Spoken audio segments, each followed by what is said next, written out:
ሰላም ጤና ይስጥልን የተከበራችሁና የተወደዳችሁ በዓለም ዙሪያ የምትገኙ የጣና ቴሌቪዥን ቤተሰቦች እንደምን ዋላችሁ። አክብሮታዊ ሰላምታችን በያላችሁበት የምድር ዳርቻ ሁሉ ከጣና ቴሌቪዥን ዜና ክፍል ይድረሳችሁ እያልን የነሐሴ 12 ቀን 2018 ዓ.ም የጣና ቴሌቪዥንን የሰዓቱ ዜናዎችን ርዕሶቹን አስቀድመን እናስደምጣችኋለን። የፋኖ ትንቅንቅ በወሎ ቤት አማራ የአጼ ምኒልክ ዕዝ አሃዶች 12ኛ ኮር ልዩ ዘመቻና 16ኛ ኮር በጋራ ባካሄዱት ኦፕሬሽን ዙሪያ የሰጠውን መረጃ በተንታና በመቅደላ ግንባሮች ስለተካሄደው ውጊያና ስለተፈጸመው ወታደራዊ ኪሳራ የቀረበውን መረጃ በዝርዝር ይዘነዋል፣ ይደመጣል። የተጠናከረው የወለጋ ውጊያ በወለጋ ጠቅላይ ግዛት የቀጠለውን ውጊያ በምስራቅ ወለጋ ዞን ጊዳያና ወረዳ የተፈጸሙ ክስተቶችንና ከአካባቢው ምንጮች የተገኙ መረጃዎችን እናቀርባለን። በድርቅ ምክንያት ሰዎች መሞታቸው ተገለጸ። በጎንደር ጠቅላይ ግዛት ጠለምት ወረዳ በተከሰተው ድርቅ ምክንያት 16 ሰዎች ሕይወታቸውን እንዳጡ የተገኘው መረጃ የአካባቢው ነዋሪዎች ያቀረቡትን የእርዳታ ጥሪና በጉዳዩ ላይ የሰጡ አስተያየቶችን እናቀርብላችኋለን።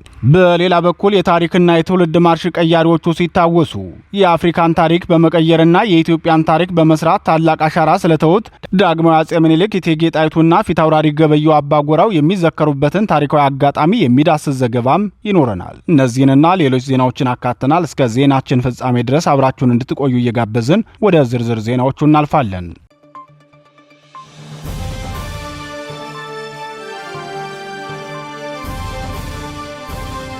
የፋኖ ትንቅንቅ በወሎ የአማራ ፋኖ ብሔራዊ ንቅናቄ አጼ ምኒልክ ዕዝ አሃድ የሆኑት 12ኛ ኮር ልዩ ዘመቻና የ16ኛ ኮር በጋራ ባካሄዱት የተቀናጀ ኦፕሬሽን ታላቅ ጀብዱ መስራታቸውን የዙ ህዝብ ግንኙነት መምሪያ አስታውቋል። በተንታና በመቅደላ ግንባር በተካሄደው ላስጨራሽ ውጊያም የብልጽግናው ሰራዊት ከፍተኛ ወታደራዊ ኪሳራ እንደደረሰበት ታውቋል። የብልጽግናው ሰራዊት በሰሜን ወሎ ዞን አሁን ተገኝ፣ አዜት በር፣ ወልዲያ፣ መርጦ፣ ሲሪንቃና ጋሸን አቅጣጫዎች መነሻቸውን በማድረግ የ16ኛና 31ኛ ክፍለ ጦር ኃይሉን አንቀሳቅሶ የነበረ ቢሆንም የአማራ ፋኖ ብሔራዊ ንቅናቄ አጼ ምኒልክ ዕዝ አሃዶች በወሰዱበት የተቀናጀ እርምጃ ከፍተኛ ኪሳራ አድርሰውበታል።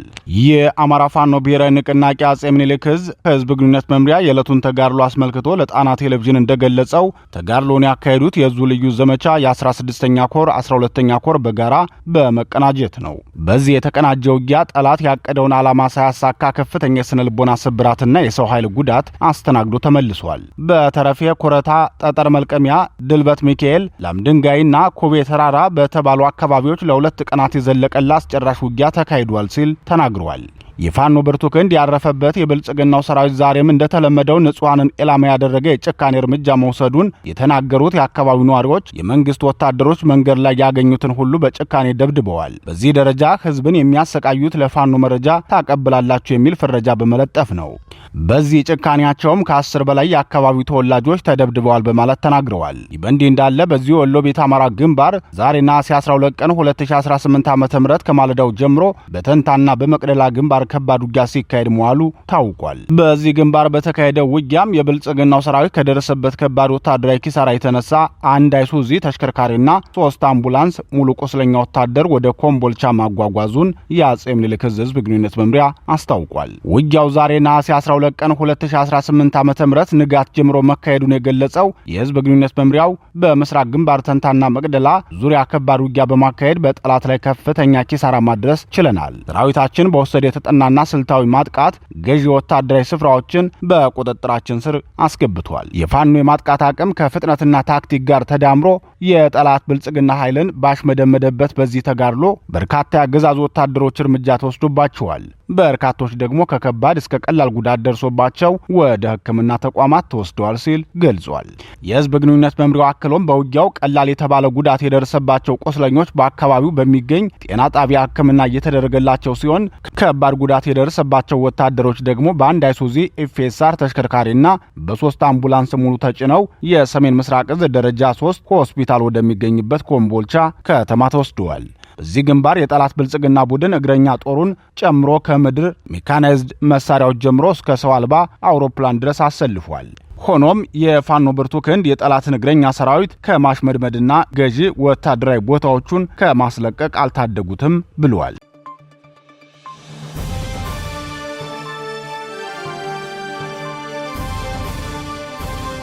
የተጠናከረው የወለጋ ውጊያ። በወለጋ ጠቅላይ ግዛት የሚካሄደው ውጊያ ተጠናክሮ መቀጠሉን የሚናገሩት ምንጮቻችን ያለፉትን 24 ሰዓታት በምስራቅ ወለጋ ዞን ጊዳ አያና ወረዳ የብልጽግናው ሰራዊት የተጠናከረ ኃይሉን ይዞ በመግባት ወረራ መክፈቱን ተናግረዋል። በዚህ ውጊያ የኦነግ ሸኔ ታጣቂ ቡድን በከፍተኛ ቁጥር ገብቶ በአማራ ተወላጆች ላይ የጭካኔ ግፍ መፈጸሙን አስታውቀዋል። የአማራ ፋኖ ብሔራዊ ንቅናቄ ወለጋ ቢዛሞ አንሻ ሰይድዝ በበኩሉ የጠላት ብልጽግና ሰራዊት ምስራቅ ወለጋ ዞን ጊዳ አያና ወረዳ በሶስት ግንባር ከፍተኛ ጦርነት ከፍቷል። በአንደኛው ግንባር ገዳ ኮማንዶ ሚልሻና ሽምቅ ተዋጊው ተሰልፏል ብሏል። የዙ ህዝብ ግንኙነት መምሪያ አክሎም በሌላኛው ግንባር ደግሞ በከባድ መሳሪያ የታገዘ ጦርነት ሲደረግ በሶስተኛው ግንባርም ተጨማሪ የሰራዊት እንቅስቃሴ አድርጓል። ጠላት ኃይሉን አጠናክሮ የመጣው ወደ ቀጠናችን በመግባት ከበባ ለመፈጸም ቢሆንም በወሰርንበት የተጠናከረ ምት ከፍተኛ ኪሳራ ደርሶበታል በማለት አስታውቋል። የአካባቢው ነዋሪዎች ለጣና ቴሌቪዥን በሰጡት አስተያየት ደግሞ ወደ ቀጠናው የገባው አጥፊ ኃይል ላለፉት 7 ዓመታት የአማራ ተወላጆችን ከወለጋ ምድር በማሳደድ በማፈናቀልና በመግደል ከባድ የጦር ወንጀል ሲፈጽም የኖረው የኦነግ ሸኔ ታጣቂ ቡድንና ጸረ አማራው የኦህዴድ ብልጽግና ሰራዊት በቅንጅት የፈጸሙት መሆኑን ተናግረዋል። አስተያየት ሰጪዎቹ አክለውም ካለፉት 4 ወራት ወዲህ የሸኔ ታጣቂዎች በአማራ ተወላጆች ላይ የሚፈጸመው የጭካኔ ተግባር ከፍተኛ ነው። ሸኔና የክልሉ የጸጥታ ኃይል ከመከላከያ ጋር ጥምረት በመፍጠር ነው እያጠቁን ያሉት ብለዋል። ይህ የአካባቢው ነዋሪዎች አስተያየት የአማራ ፋኖ ብሔራዊ ንቅናቄ የህዝብ ግንኙነት መምሪያ ኃላፊ አርበኛ አስረስ ማረ ከሳምንታት በፊት በመገናኛ ብዙሃን ቀርቦ ከሰጠው አስተያየት ተቃራኒ ነው። አርበኛ አስረስ ማረ ከሳምንታት በፊት በሰጠው አስተያየት በወለጋ ሲፈጸም የነበረው የወገናችን መሳደድና መገደል የቀነሰው ከኦሮሞ ኃይሎች ጋር በደረስንበት ስምምነት መሰረት ነው ማለቱ አይዘነጋም። የአካባቢው ነዋሪዎች የሚሰጡት አስተያየት ግን በቀጠናው የሚፈጸመው ግፍ ከመቼውም ጊዜ በላይ ተጠናክሮ መቀጠሉንና በተለይም የክልሉ መንግስት የጸጥታ መዋቅር ከሸኔ ታጣቂ ጋር የበለጠ ቅንጅት መፍጠሩን እንደሆነ ይናገራሉ። የጣና ቴሌቪዥን ወታደራዊ ተንታኝ በበኩላቸው የኦሮሞ ፖለቲከኞች መናበብና መግባባት የተለመደ ነው። በመካከላቸው ልዩነት የሚፈጥሩ በስልጣንና በጥቅም እንጂ በአማራ ህዝብ ላይ ያላቸው አቋምና አመለካከት የሚቀየር አይደለም። ከሸኔ ጋር መግባባት ማለት የክልሉን መንግስት አቋም ማስቀየር ሳይሆን ጊዜ እንዲገዛ ድል መስጠት ተብሎ የሚወሰድ ነው ብለዋል። በመሆኑም በወለጋ ብቻ ሳይሆን በአሩሲና በሸዋ ጠቅላይ ግዛቶች የሚፈጸመው ብሔርና ሃይማኖትን መሰረት ያደረገ ጥቃት በክልሉ የሚንቀሳቀሱ ኃይሎች ከገዢው ፓርቲ ጋር በፈጠሩት መግባባትና በመናበብ እንደሆነ ተናግረዋል። የብልጽግናው ሊቀመንበር ወደ ስልጣን ከወጡበት ጊዜ ጀምሮ የአማራ ህዝብ ከፍተኛ መፈናቀል ከተፈጸመበት ቀጠና ቀዳሚው ወለጋ ጠቅላይ ግዛት አንዱ ሲሆን በዚህ ጉዳይ የቀድሞ የክልሉ ደህንነት አባል የነበረ ግለሰብ በሰጠው አስተያየት በወለጋ የሚካሄደው መፈናቀልና ማሳደድ የሚመራው በመንግስትና በሸኔ ቅንጅት እንጂ በተናጠል አይደለም ሲል መናገሩ አይዘነጋም።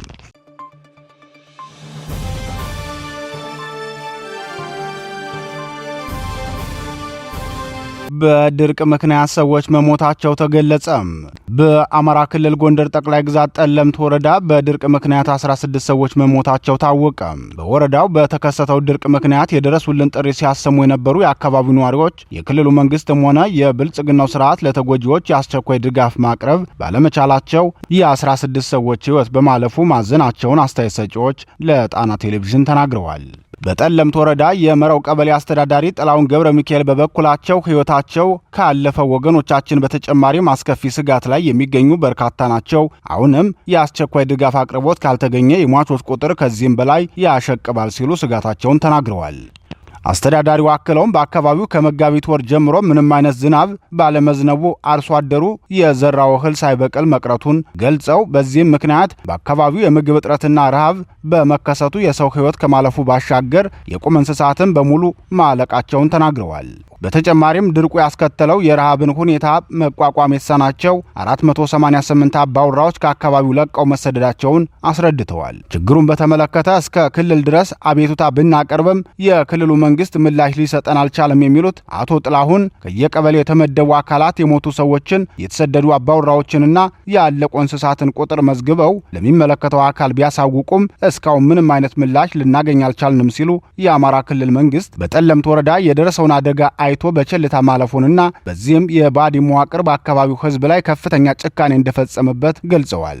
እየከፋ የመጣውን የረሃብ አደጋ ተከትሎ የአካባቢው ነዋሪዎች የድንገተኛ እርዳታ ጥያቄ በማንሳት ሰልፍ መውጣታቸውን የገለጹት ጥላሁን አሁንም አስቸኳይ ድጋፍ ካልቀረበ የአካባቢው ህዝብ በረሃብ የሚያልቅበት አጋጣሚ ሰፊ በመሆኑ የሚመለከታቸው አካላት በፍጥነት እንዲደርሱላቸው ጥሪያቸውን አስተላልፈዋል። ባለፉት 3 ዓመታት በጎንደር ጠቅላይ ግዛት የተለያዩ አካባቢዎች ከፍተኛ የዝናብ እጥረት መከሰቱን ተከትሎ በደረሰ የድርቅ አደጋ ከፍተኛ ቁጥር ያለው ህዝብ ለከፋ ጉዳት መጋለጡን ጣና ቴሌቪዥን በተከታታይ መዘገቡ አይዘነጋም።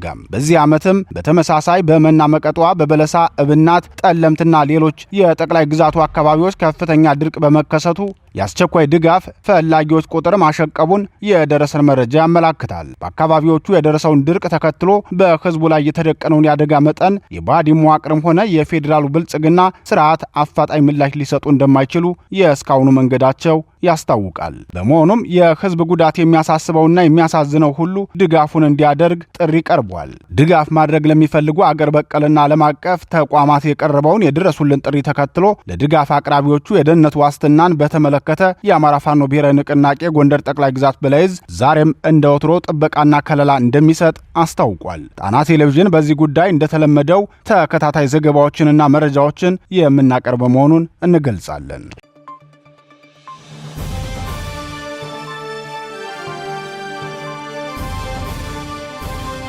የታሪክና የትውልድ ማርሽ ቀያሪዎቹ ሲታወሱ የአፍሪካን ታሪክ ከመቀየር እስከ ሰብአዊነት መብት ማክበርን ለዓለም ያስመሰከሩት ታላላቆቹ የአማራ መሪዎች ዳግማዊ አጼ ምኒልክና እቴጌ ጣይቱ እንዲሁም ፊት አውራሪ ገበየሁ አባጎራው የተወለዱት በዛሬው ዕለት ነው። የእነዚህን አገር ሰሪ ጀግኖች የመንፈስ ልጅ የሆነው የአማራ ፋኖ በበኩሉ አባቶቹ የሄዱበትን የጀግንነት መንገድ በታማኝነትና በጽናት አስጠብቆ ክብራቸውን ማጽናትን አደራ ተቀብሎ እየታገለ ይገኛል። የኢትዮጵያን የታሪክ አቅጣጫ በመቀየርና የነጻነት ተምሳሌትነቷን በመገንባት ረገድ እንደ አጼ ምኒልክና እቴጌ ጣይቱ ብጡል አይነት ጥምረት በታሪካችን ውስጥ አብሮ ታይቶ አይታወቅም ሲል ታላላቆቹን መሪዎች የገለጻቸው የአማራ ፋኖ ብሔራዊ ንቅናቄ ሸዋ ጠቅላይ ግዛት አሳምነው ዕዝ መሪዎቻችን የተወለዱበትን ቀን ስናስብ ታላቅነታቸውን ብቻ ሳይሆን የአመራር ጥበባቸውንና ለሀገር ያበረከቱትን የማይጠፋ ውርስ እናስታውሳለን ብለዋል።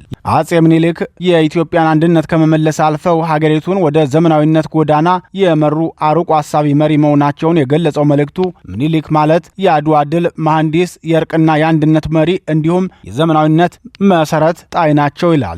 የእቴጌ ጣይቱ የዲፕሎማሲ እውቀትና ሀገር ገንቢነትን ስናስብ ደግሞ በሀገር ፍቅር በጽናትና በረቀቀ የዲፕሎማሲ እውቀታቸው የሚታወቁ ታላቅ ሴት ነበሩ። የውጭ ኃይሎችን ተንኮል ቀድመው በመረዳት በተለይም በውጫሌ ውል አንቀጽ 17 ላይ የተሸረበውን ተንኮል በማጋለጥና እኔ ሴት ነኝ፣ ጦርነት አልወድም ነገር ግን ይህንን ውል ከመቀበል ይልቅ ጦርነትን እመርጣለሁ በማለት የሀገርን ሉዓላዊነት አስከብረዋል። የዛሬዋ ዋና ከተማችን አዲስ አበባ እንድትቆረቆርና እንድታድግ ዋና አሳቢና መሐንዲስ ነበሩ። እንዲሁም በአድዋ ዘመቻ ወቅት በጦር ሜዳው ግንባር ድረስ በመገኘት ምግብና የሕክምና እርዳታ በማስተባበር እንዲሁም ወታደሩን በማበረታታት አርአያነት ያለው አመራር አሳይተዋል። እነዚህም ሁለት ታላላቅ የሀገር ባለውለታዎች የልደት ቀናቸውን ስናስብ ያለፈውን ታሪክ ለማድነቅ ብቻ ሳይሆን ለዛሬዋ ኢትዮጵያ የሚሆን ትምህርት ለመውሰድ ነው ብለዋል። በዚህ ጉዳይ ተጨማሪ ማብራሪያ የሰጠው የአማራ ፋኖ ብሔራዊ ንቅናቄ ሸዋ ጠቅላይ ግዛት አሳምነው ዕዝ ሴቶች ጉዳይ መምሪያ ባስተላለፈው ወቅታዊ ጥሪ ደግሞ ለዘመናችን የእቴጌ ጣይቱ የመንፈስ ልጆች ለቁርጠኛዋ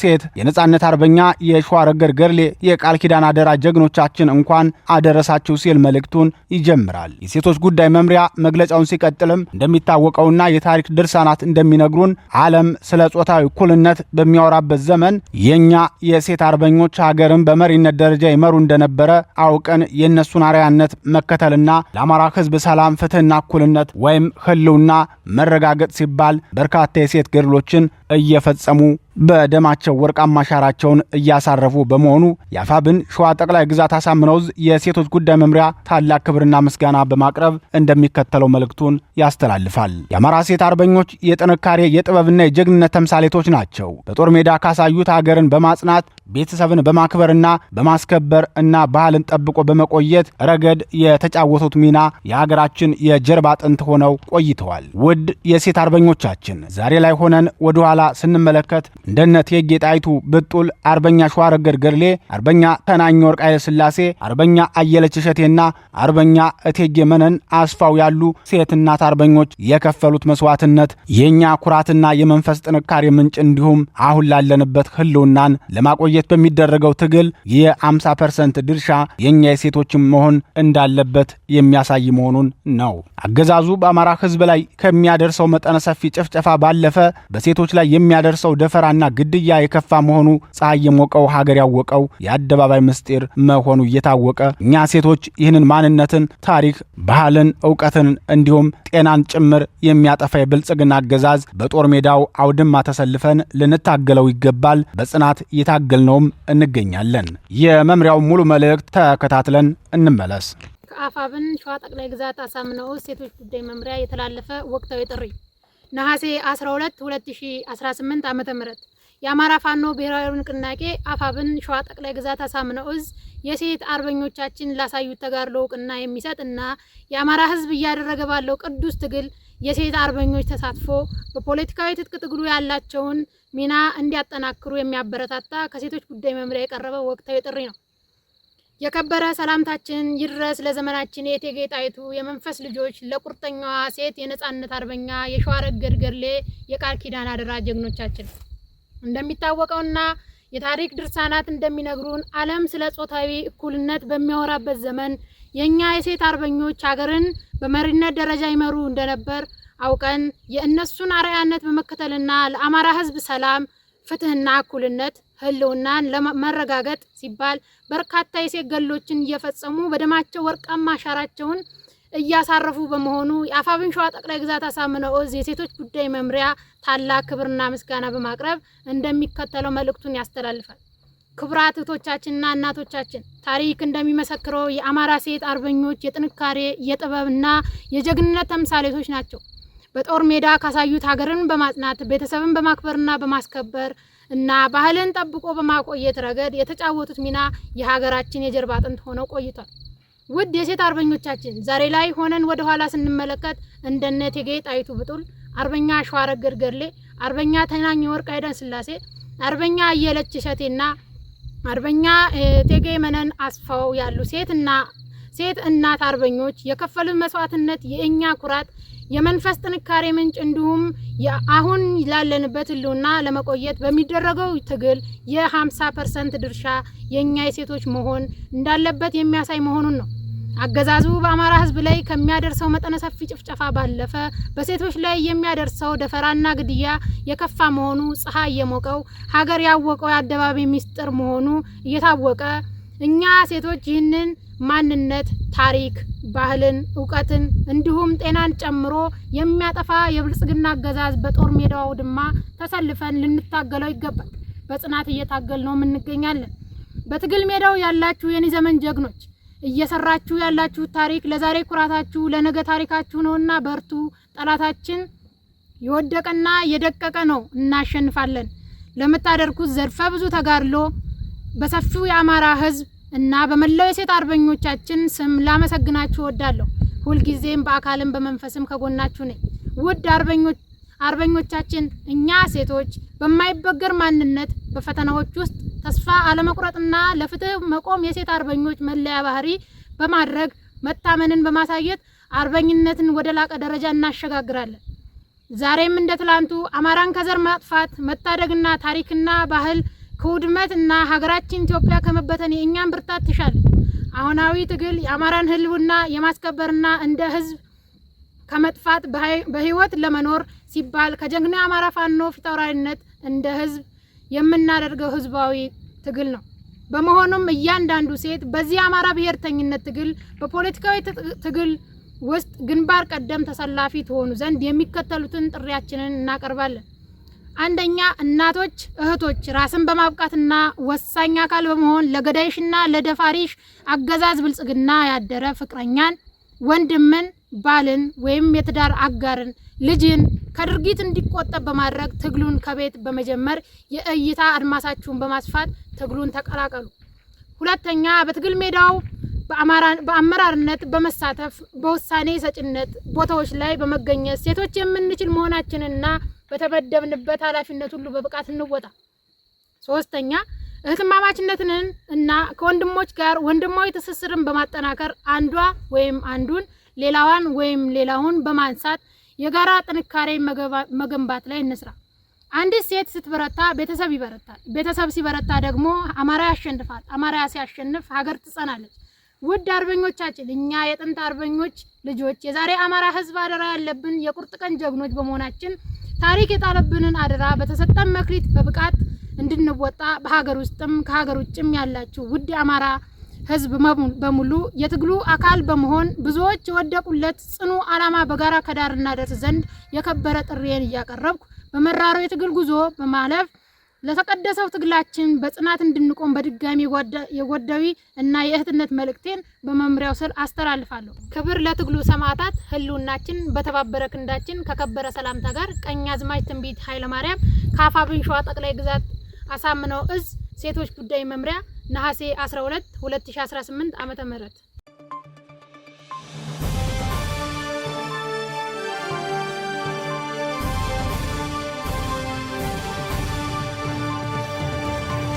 ክቡራትና ክቡራን የጣና ቴሌቪዥን አድማጭ ተመልካቾቻችን የሰዓቱ ዜናችን የተከታተላችሁትን ይመስል ነበር። በምሽቱ የጣና ዜና ወጃችን እስከምንገናኝ በዚሁ ተሰናበትን። ጤና ይስጥልን።